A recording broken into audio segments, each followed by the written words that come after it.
मीना त्रिपाठी जी। राधे राधे महाराज जी। महाराज जी आपके चरणों में कोटि कोटि प्रणाम। महाराज जी जब से ये मनुष्य शरीर मिला है तब से ईश्वर में सदैव आस्था बनी रही, परंतु इस जीवन में बहुत सारे दुख आए महाराज जी, और पति भी छोड़ के चले गए। दुख दुखालय में रह के दुख, नाली के किनारे रहे दुर्गंध ना आवे, बोले बहुत दुर्गंध, नाली के किनारे रहे तो दुर्गंध आएगी ना, इसका नाम क्या है? दुखालय। बोले बहुत लोग हमारे परिवार के मर गए तो नाम क्या है? मृत्यु लोक नाम है, इसका नाम मृत्यु लोक है, इसका नाम भगवान ने दुखालय रखा है। तो अब आए हो दुख की बाजार में तो दुख ही तो मिलेगा। सुख का भ्रम है, केवल दुख है। सुख का रूप लेकर के दुख आता है। ऐसे गले लगोगी क्या? दुख को गले कोई लगाता है? जब सुख की लेवल में दुख आता है और गले लगाते हैं, जब परिणाम में पता चलता है दुख, तो लगता है यार ये भी दुख था ये भी दुख था, सब दुख था। तो दुख वाली तो बातें ही छोड़ो, कुछ दुख है नहीं है। क्या दुख है? सबसे बड़ा दुख है कि हमारी श्वास बेकार जा रही, नाम नहीं जप पा रहे, इसके लिए रो। और क्या दुख है? अरे जी रहे हो, खा रहे हो, पी रहे हो, ऑक्सीजन ले रहे हो। अभी ठाकुर ऑक्सीजन बंद कर दे तो सिलेंडर रखा मिलेगा बगल में, नहीं सूंघना मुश्किल हो जाएगा, श्वास लेना वो तो कृपा ही की है ना। हर तरह से तुम्हें वो यहाँ की सुविधा दी है, लेकिन सब है दुख में। यहाँ की हर सुविधा दुख में, पहले समझ लो। ऊपर लगी मेले की लेवल सुख की, लेकिन है दुख में। अब यहाँ एक काम करने के लिए हम केवल आए, हर श्वास राधा राधा राधा। ये नहीं है तो भारी दुख है, कहे हनुमंत विपत्ति प्रभु सोई, जो तो सुमिरन भजन। और उसकी तो वार्ता ही नहीं है, बहुत दुख पाए तो भैया है ही यही दुकाल में दुख। अब पुस्तकालय में जाओ, बोले आधा किलो जरा दूध वाली बर्फी देना, तो लोग तुम्हारी तरफ देखेंगे कि नहीं देखेंगे? पढ़े लिखे हो? बोले हाँ। तूने लिखा क्या लेबिल में? पुस्तकालय मांग क्या रहे हो? जाओ भैया मिष्ठान भंडार में जाओ। ऐसे ही भगवान ने लेबिल लगा दी है, दुखालयम अशाश्वतम। मांग क्या रहे हो? सुख। तो हंसने की बात है, दुखालय में जन्म लिया तुम सुख चाहते हो? हाँ, एक उपाय है, जिन्होंने इसको दुखालय बनाया, अगर उनका भजन करोगे तो ये भी सुखमय हो जाएगा, ये भी तुम्हारे लिए सुखमय, दसों दिशाएं सुखमय हो जाएंगी। एकमात्र भगवान का भरोसा करके नाम जप करो। सुमिर पवन सुत पावन, नामू अपने बस कर राखेरा। कर तुम अकर तुम अन्यथा कर तुम, भगवान तुम्हारे साथ बाल बांका भी नहीं होगा। रश्मि जी कनाडा से। पूज्य महाराज जी सादर प्रणाम। महाराज जी मनुष्य जन्म का उद्देश्य भक्ति करके भगवत धाम वापिस जाना है, लेकिन जब करते समय मन बहुत विचलित होता है। मंदिर जाना, सेवा करना यथासंभव, कभी कभी तीर्थ यात्रा में जाना भी हो जाता है। क्या ये सब पर्याप्त है भगवत प्राप्ति के लिए? समझ नहीं आता क्या करें, और हमें कैसे पता चलेगा कि हमारा मनुष्य जीवन भगवत प्राप्ति के लिए भगवत भरोसा पर्याप्त है। हे नाथ, मैं जैसी भी हूं आपकी हूं, बस हमारे हृदय में प्रबल इच्छा है कि मैं आपको प्राप्त करूं। अब कैसे प्राप्त करूं ये आप हमें संभाल लीजिए, मूल में ये बात होनी चाहिए। इसके बाद कई बार हमने सत्संग में भी कहा है कि बाहरी व्यवहारों में मन लग सकता है, लेकिन निरंतर नाम जप में नहीं लग सकता, क्योंकि नाम जप मन को मारता है। व्यवहार में उसको चांस मिलता है, खुराक मिलती रहती है। जैसे हम तीर्थ याटन जा रहे हैं तो संसारिकता भी दिखाई दे रही, मन को चैन मिल रहा है। सेवा कर रहे हैं तो बातचीत और ऐसा, लेकिन जब नाम जप कर रहे हैं तो सीधे नाम का ध्यान, नाम का सुमिरन, तो मन मरता है। इसलिए मन को पसंद नहीं मरना। मरना किसको पसंद है? तो मन को मारने के लिए नाम बहुत जरूरी है। पर जो भगवत प्राप्ति है वो हमें भगवत आश्रय से निश्चित हो जाएगी। बस आश्रय को हम समझ पाए, मन वचन कर्म से एकमात्र प्रियाजू का, लालजू का आश्रय, और अपने में असमर्थता का अनुभव कि प्रभु मैं हर प्रयास करके देख रहा हूं, मेरी सामर्थ्य नहीं कि मैं आपको प्राप्त कर सकूं। तो क्या होगा? रोना आने लगेगा। जब असमर्थ होता है कोई तो क्या, अब हमें चाहिए पर मैं गरीब कैसे प्राप्त कर पाऊं? मान लो बहुत कीमती चीज है, चाहिए पक्का, अब क्या करूं? मेरे में सामर्थ्य नहीं, पर मुझे चाहिए। तो फिर क्या होता है? रोना आ जाता है। बस रोना हुआ और रोते रोते प्रभु को पुकारे तो फिर भगवान के मिलने में संशय नहीं। कबीरा हंसना छोड़ दे, रोने से कर प्रीति, बिन रोए किन पाइया प्रेम प्यारा मीत। जिस समय गोपीजन प्रयास करती रही भगवान को ढूंढने का, और जब देखा अब नहीं ढूंढ पाई तो रहा नहीं गया, तो सब जोर जोर से रोने लगी। रुदु सुस्वरम राजन कृष्ण दर्शन लालसा, प्रभु के दर्शन की लालसा से उच्च स्वर, हा कृष्ण। तो भगवान उसी समय उन्हीं के बीच में प्रकट हो गए। उसी समय वह लिखा है, तासा महावीर भूत छवरी इसमय मान मुखाम्बुजा पीताम्बर धरा सृग्वी साक्षान मन मन। तो रो रो करके भगवान को पुकारना ही भगवान की प्राप्ति का उपाय है। पर रोना तभी आता है जब अपने में हार आ जाती है कि मैं देख लिया, बहुत बार चल के देख लिया, मैं बार बार फिसल जाता हूं, मैं बार बार हार जाता हूं। हे हरि, मैं अपने को देख पा रहा हूं कि मैं आपको कभी प्राप्त नहीं कर पाऊंगा, मेरे आचरण ऐसे हैं, मेरा मन ऐसा है, पर नाथ मैं प्राप्त करना चाहता हूं आपको। तो वो जो पुकार होती है वही पुकार आर्त पुकार कही जाती है। उस पुकार से भगवान की प्राप्ति होती है। बस हमारा लक्ष्य दृढ़ हो जाए, मुझे प्रभु चाहिए, पर हम असमर्थ हैं, हम प्रभु लायक नहीं है। हम कोशिश करके देख ली, उनके लायक हम बन नहीं सकते।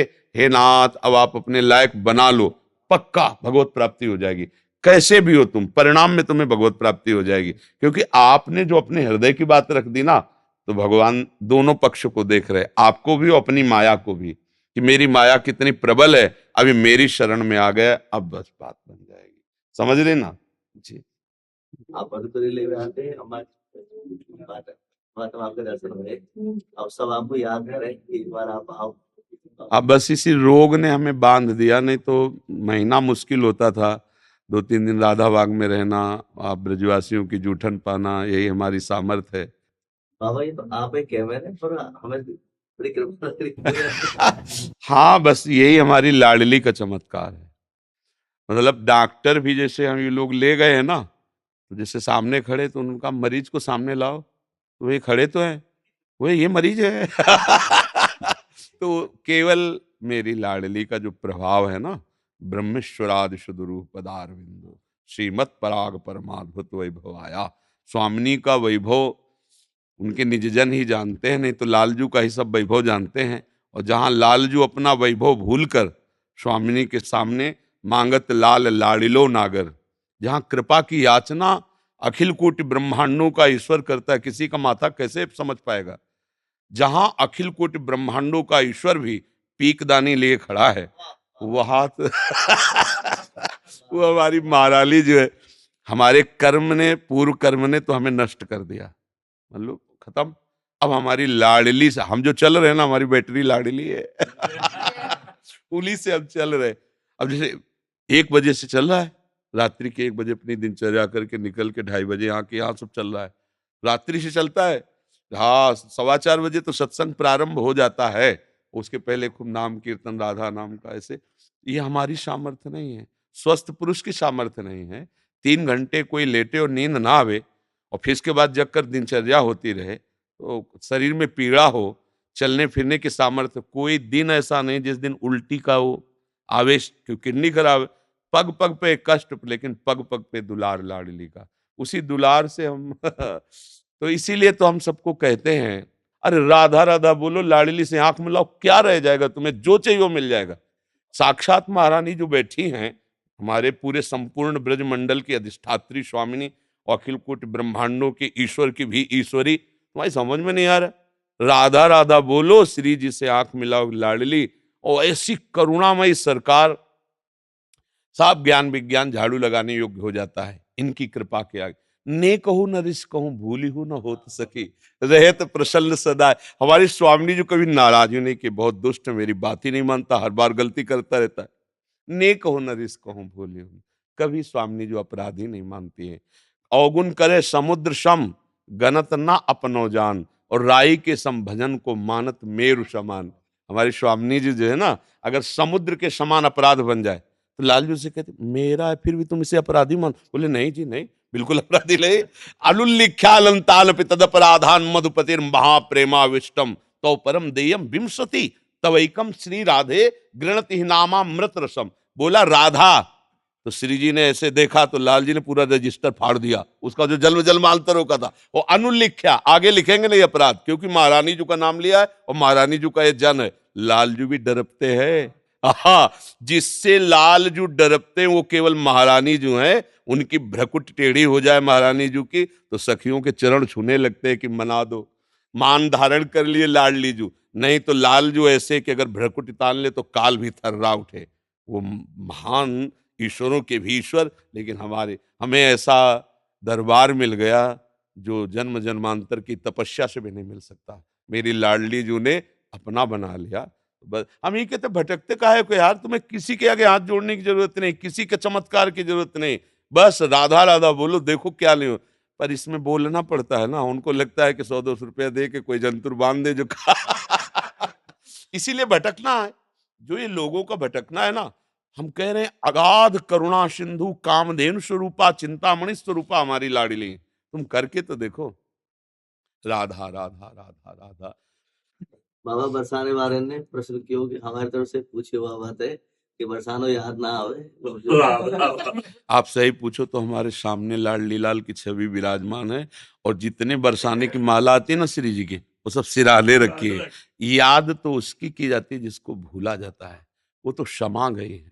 बाबा बहुत याद करे सब ब्रजवासी। हाँ, हमें पता है उन्हीं के बल से हम जीवित है, उन्हीं के बल से जीवित। ये जो आप लोग ऐसे कर देते हो ना, बाबा स्वस्थ हो ना, वो सबको समझ में नहीं आता, वो मुझे समझ में आता है कि जिन हाथों से आप लाडली का श्रृंगार करते हो, उन्हीं हाथों से जब ऐसे करते हो ना, तो हमें सब कुछ प्राप्त हो जाता है।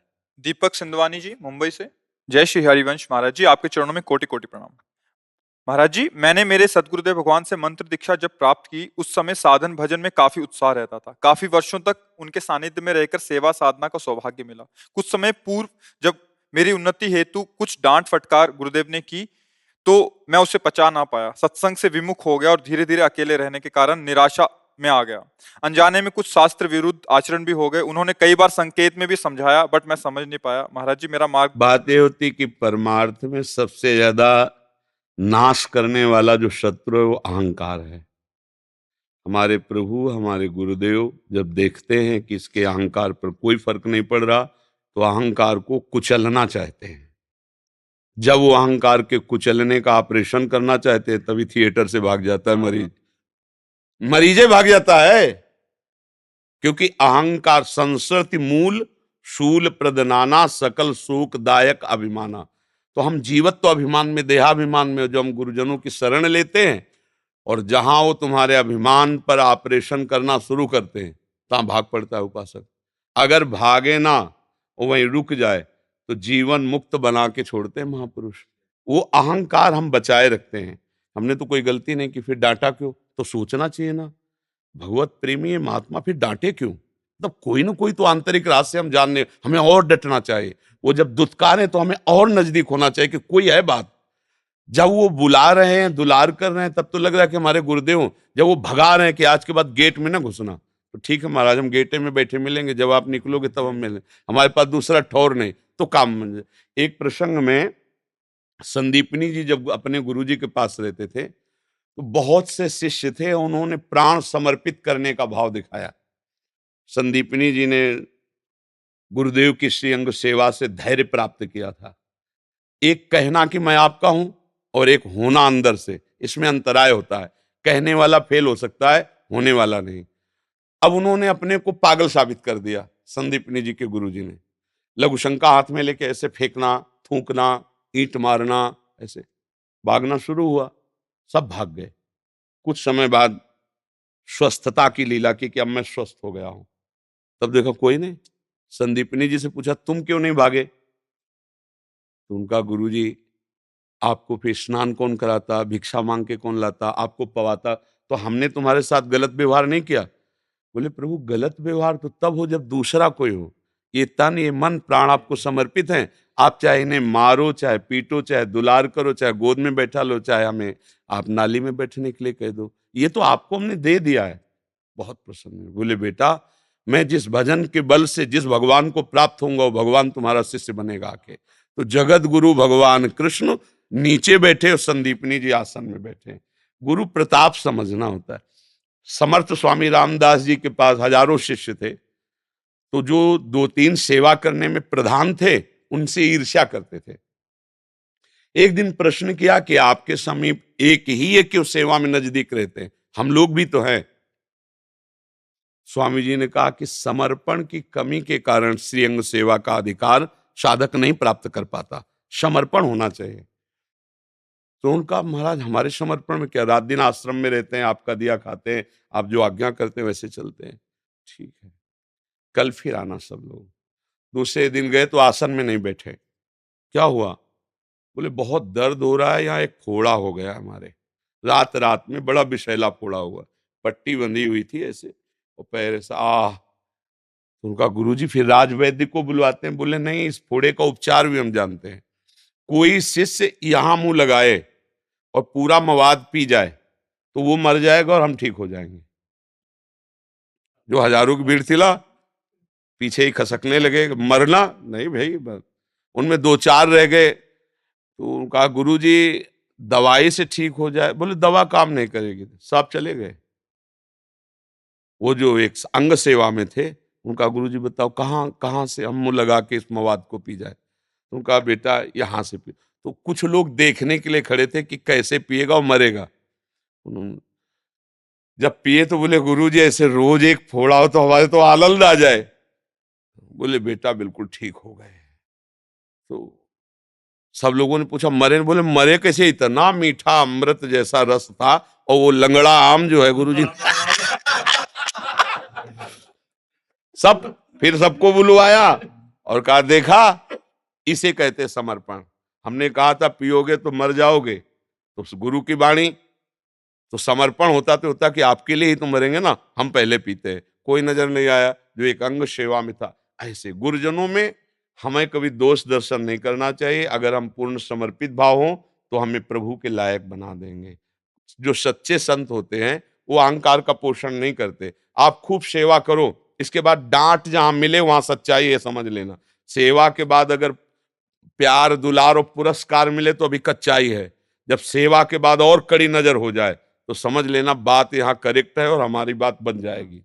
अगर देने के बाद तुम्हारे ऊपर वो ठकुर सुहाती बातें, चाटुकारिता की बातें होने लगे तो गड़बड़ है। और जब देने के बाद तुम्हारा कोई सम्मान न हो, अपना समस्त, तो समझ लेना ये हमारा देना सीधे लाडली लाल के पास जा रहा है। जब हम लोग चाहते क्या है कि अगर कुछ दे तो थोड़ी सी आभासी सेवा, वो अहंकार का पोषण होगा। तो अब गुरुदेव भगवान कहीं गए थोड़ी है, उनका मंत्र कहीं गया थोड़ी, वो तो सर्वत्र व्याप्त तत्व है। उन्हीं को पुकारो, उन्हीं के द्वारा दिया हुआ नाम मंत्र जपो। गुरुदेव जब तक शिष्य का कल्याण नहीं हो जाता तब तक उसके हृदय में बैठे रहते हैं। ये बात पकड़ लेना। जो ये समझते हैं हमारे गुरु मर गए, हम गुरु जाना ही नहीं गुरु कौन है। अरे गुरु साक्षात भगवान है, कोई गुरु व्यक्ति थोड़ी गुरु होता है। अच्छा, हम भगवान का भाव जब एक विग्रह में कर सकते हैं तो चैतन्य घन चलते फिरते संत महात्मा में भी कर सकते हैं। तो वो भाव हमारा कल्याण करता है। ये तो पांच भौतिक शरीर है, ये तो कुछ समय के बाद नष्ट हो जाएगा, लेकिन आपका जो भाव है वही आपको प्रभु तक ले जाएगा। गुरु भाव का विषय होता, व्यवहार का विषय नहीं होता। इसीलिए कहा अखंड मंडलाकारम व्याप्तम एन चराचरम तत्पदम दर्शितम एन तस्मै श्री गुरुवे नमः। दिनेश जी, हरि वंश। महाराज जी आपके चरणों में कोटि कोटि प्रणाम। महाराज जी, श्रद्धा और विश्वास में क्या अंतर है और श्रद्धा को कैसे बढ़ाया जाए? श्रद्धा जब हमारी बुद्धि में पवित्रता आती है तब कहीं श्रद्धा होती है। शास्त्र में श्रद्धा, गुरु में श्रद्धा, भगवान में श्रद्धा या धर्म में श्रद्धा। श्रद्धा का स्वरूप है कि जो लिखा है, जो बोला गया, उस पर बिना विचार के विश्वास कर लेना। जैसा लिखा है, जैसा बोला गया है, हमें वैसे ही चलना है। तो श्रद्धा का गाढ़ रूप हुआ करके विश्वास, अलग कोई विश्वास चीज नहीं। जैसे कहा गया भवानी शंकरो वंदे श्रद्धा विश्वास रूपिणो। शिवा श्रद्धा है और शिव विश्वास है, तो अर्धांगिनी हुई ना शिवाजू। तो मतलब श्रद्धा का ही अंग विश्वास है, शिव का ही अंग शिवा है। मतलब विश्वास कोई अलग वस्तु नहीं है। श्रद्धा और विश्वास एक ही वस्तु है, पर श्रद्धा का जब गाढ़ रूप होता है तो वो विश्वास में परिणित हो जाता है। जैसे हम श्रद्धा की चलो चलते हैं संत दर्शन के लिए, अब यहां आए और आपका भाव बढ़ा और बात से हृदय शीतल हुआ तो आपको विश्वास होने लगा कि जो मेरी श्रद्धा थी वो ठीक है। अब ये विश्वास जब गाढ़ रूप होगा तो ये भाव रूप रख लेगा। मेरे प्रभु हैं, मेरे गुरुदेव हैं, मेरे इष्टहीन के रूप में बोल रहे हैं। अब भाव जब आया तो प्रेम हो जाएगा। अब इनके बिना जिया नहीं जाता। तो बिन विश्वास भगत नहीं, ते बिन द्रवहि न राम, राम कृपा बिनु सपने, जीव न ला विश्राम। तो विश्वास बिनु जाने न होय प्रतीति, बिनु प्रतीत होय नहीं प्रीति। प्रतीत माने होता विश्वास। श्रद्धा करके हम आयो, हमारी श्रद्धा पुष्ट हो गई। श्रद्धा नष्ट भी तो हो सकती है कि हम श्रद्धा करके आए थे पर अश्रद्धा भी हो सकती है, लेकिन विश्वास हो गया तो अब श्रद्धा बिगड़ने वाली नहीं है। भाव आ गया तो अब विश्वास अटल हो गया। प्रेम हो गया तो अब भाव ने रूप धारण कर लिया, मेरे इष्ट देव, मेरे गुरुदेव। श्रद्धा बहुत हल्की भी होती है, कपूर की तरह उड़ भी सकती है, एक क्षण में उड़ सकती है। कुसंग मिल जाए तो अभी श्रद्धा की धज्जियां उड़ जाएंगी, लेकिन विश्वास आ गया है तो जल्दी कोई श्रद्धा को मिटा नहीं सकता है। और भाव आ गया है तो विश्वास अटल हो गया है। प्रेम आ गया है तो भाव ने रूप धारण कर लिया।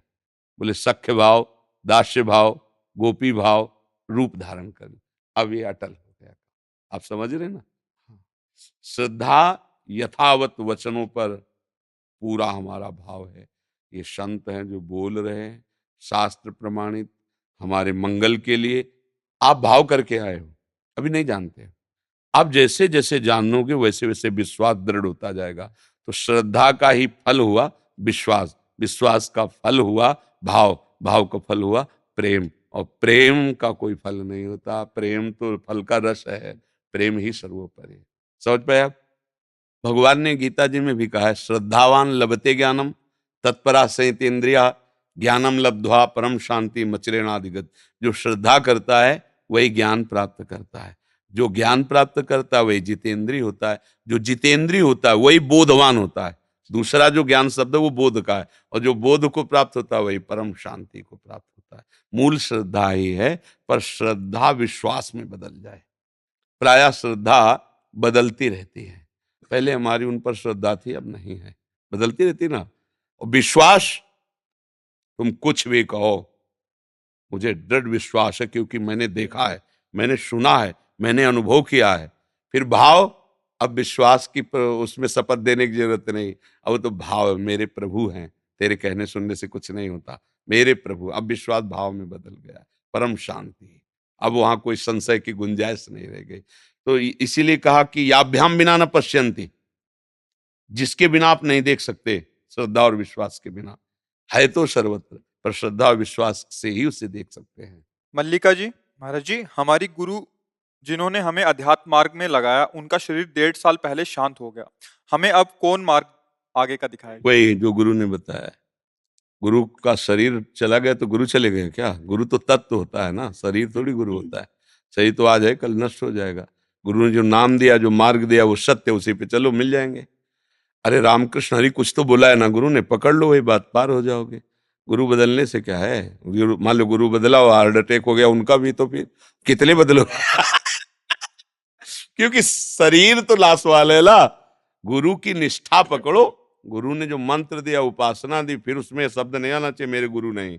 नहीं, मेरे गुरु हर समय मेरे साथ हैं, मेरे पास हैं। उनका मंत्र, उनका नाम, उनकी कृपा, उनका रूप देखो ध्यान धर के, तो वही गुरुदेव तुम्हारे मानस पटल पे विराजमान है। बस दूरी बर्दाश्त नहीं, गुरु तो हमारे यहाँ बैठे हैं, यहाँ बैठे हैं। वही हमारा जीवन, वही हमारे प्राण है। फिर गुरुदेव मर कैसे गए? गुरु मरण धर्मा थोड़ी होते हैं। गुरु तो हमको अमृत पद में बैठालते हैं, तो स्वयं मरण धर्मा कैसे हो सकते हैं? पर हम लोग क्या थोड़ा सीमित विचार वाले, इसलिए घबरा जाते हैं। अन्नू जी, राधा राधा श्री हरिवंश। महाराज जी, आपके चरणों में कोटि कोटि प्रणाम। महाराज जी, जब भगवान का आश्रय लेते हैं तो प्रयास का क्या महत्व रहता है? प्रयास का, जैसे कहा आप भगवान के आश्रित हो, अब आपको ये नहीं करना चाहिए और ये करना चाहिए। आश्रय का स्वरूप होता है ना, जैसे भगवत मार्ग में चल रहे हो, अब आपको ये नहीं करना चाहिए, तो आपका मन कहेगा कि ये करना है, पर आपको प्रयास पूर्वक उसे रोकना है। ये नहीं छोड़ देना कि जो मन कह रहा कर रहे हैं, भगवान की इच्छा होगी तो बचा लेंगे। नहीं बचाएंगे, लिख लो, नहीं बचाएंगे। वो तब बचाएंगे जब आप प्रयास करते हुए अब हार रहे हो, तो वो बचा लेंगे। आपने प्रयास ही नहीं किया। अगर प्रयास रहित, तो फिर असत आचरण बिल्कुल नहीं होना चाहिए। तो तुम भजन का भी प्रयास न करो, तुम्हें भगवत प्राप्ति हो जाएगी, पर ऐसा नहीं है। आप भजन के लिए कह सकते हो कि मेरे से नहीं होता, पर गलत जगह समय व्यतीत करने के लिए आप नहीं कह सकते ऐसा। बोले भजन तो नहीं होता और सब प्रपंच होता है, तब अब तुम्हारे प्रयास का जो गलत जगह प्रयोग हो रहा है ऊर्जा शक्ति का, उसका गुरुजनों ने आदेश किया, आप ये पाठ करो, आप ये नाम जप करो, आप ये सेवा करो, आप ऐसा व्यवहार करो, आप ऐसे आचरण करो। तो गुरु के आश्रय से भगवद आश्रय पुष्ट होता है और भगवद आश्रय से आचरण पवित्र होते हैं, और आचरण की पवित्रता ही प्रमाणित है कि आप भगवान के हो। अगर आपके आचरण गंदे हैं, फिर आप मतलब राम और रावण में क्या अंतर है? तत्व में। जो राम जी हैं वही रावण जी हैं।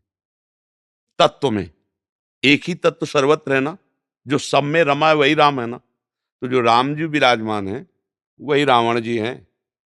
वैसे भी भगवत स्वरूप ही पार्षद होकर भगवान के धाम में जाते हैं, और भगवान का पार्षद ही रावण है। भगवान और भगवान के पार्षद अभेद होते हैं, दोनों तरह से। हम लीला, प्रगट लीला के पहले भी वो जय विजय हैं, तो वो भगवान के स्वरूप हैं, चतुर्भुजधारी नारायण स्वरूप ही हैं। भगवान के धाम में भगवान का स्वरूप ही होकर के तो जाया जाता है। और वैसे भी तत्व रूप में भगवान सब में विराजमान है। अब जगत में प्रगट होने की परंपरा में उत्तम कुल पुलस्त करनाती, ब्रह्म ऋषियों की संतान पुलस्त ऋषि के पौत्र का सौभाग्य रावण को प्राप्त हुआ, और महाराज प्रभु रघुवंश में प्रकट हो रहे हैं, चक्रवर्ती सम्राट महाराज दशरथ में। तो अंतर में वो श्रेष्ठ हुआ। उत्तम कुल पुलस्त करना, ब्रह्म ऋषि का पौत्र है, विश्वश्रवा का पुत्र है, ये ब्रह्म ऋषि है। उत्तम कुल में जन्म लेकर भगवान के प्रति भारी तपस्या से संपन्न महापुरुष है। और बल में भगवान तो अगाध समुद्र हैं बल, तो उनका पार्षद उनसे कम नहीं है। क्योंकि भाई खेल खेलने के लिए बराबर जोड़ होना चाहिए, नहीं तो सबको ही कहेगा कि एक तो महान और एक मच्छर, यार क्या युद्ध। इतना भी कम नहीं है भगवान से, क्योंकि भगवान के वो समान ही होकर भगवान के धाम में रह सकता है। तो भगवान के समान बल से युक्त है। चलत दशानन ढोलत अवनी, भगवान चलते हैं तो पृथ्वी नहीं कांपती, लेकिन वो चलता है तो पृथ्वी कांपती है। इसलिए पृथ्वी नहीं कांपती कि प्यार से भगवान चलते, वो चलता है तो रोष से, आतंक से चलता है। जहां ऐसे भुजा ठोक देता, दिक्पाल भी कांपते हैं। तो रावण पूज्य नहीं हुआ। अगर ऐसे देखो तो रावण पूज्य नहीं हुआ, राम जी पूज्य हुए, क्योंकि राम चरित्र है। रावण का कोई चरित्र ही नहीं, वो चरित्रहीन है। बात है ना, सब कुछ परफेक्ट है पर वो चरित्रहीन है। और महाराज का सब कुछ परफेक्ट होते हुए चरित्र पावन है।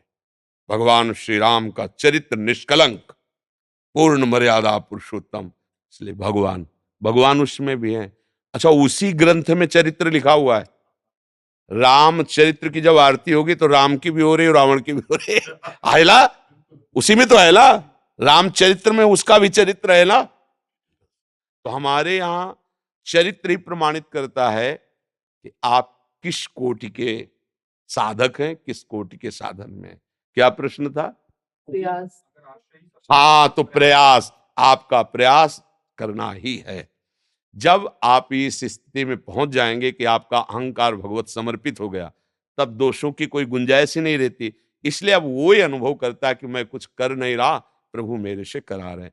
जब प्रभु करा रहे हैं तो असद आचरण नहीं हो सकता, क्योंकि असद आचरण अहंकार से, भोग बुद्धि से होता है। प्रभु जो कराएंगे तो वो योग बुद्धि से होगा, सबके मंगल के लिए होगा। इसीलिए जो महात्मा हुए हैं उनके लिए लिखा, साधुते होए न कारज हानि। कभी किसी का मंगल हुआ हो आज तक सच्चे संत से? नाटक बात अलग है, सच्चे संत से किसी का मंगल कदापि नहीं हो सकता है। तो जो हमारे अंदर ऊर्जा शक्ति है उसको हमें प्रयास करके सतमार्ग में लगाना है, जितनी है। इसके बाद की बात जिनके हम आश्रय में वो संभाल लेंगे।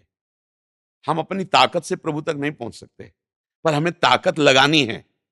जैसे दलदल में फंसे हैं, हम अपनी ताकत से नहीं निकल सकते, पर हमें ताकत विपरीत नहीं लगानी है, हमें पॉजिटिव लगानी है। निकालने वाला निकाल रहा है तो हम भी निकलने की चेष्टा करें। तो ऊर्जा शक्ति अगर आप पॉजिटिव नहीं लगाओगे तो निगेटिव में जाएगी, नकारात्मक निषेध में जाएगी, तो आपका फिर मार्ग बाधित हो जाएगा।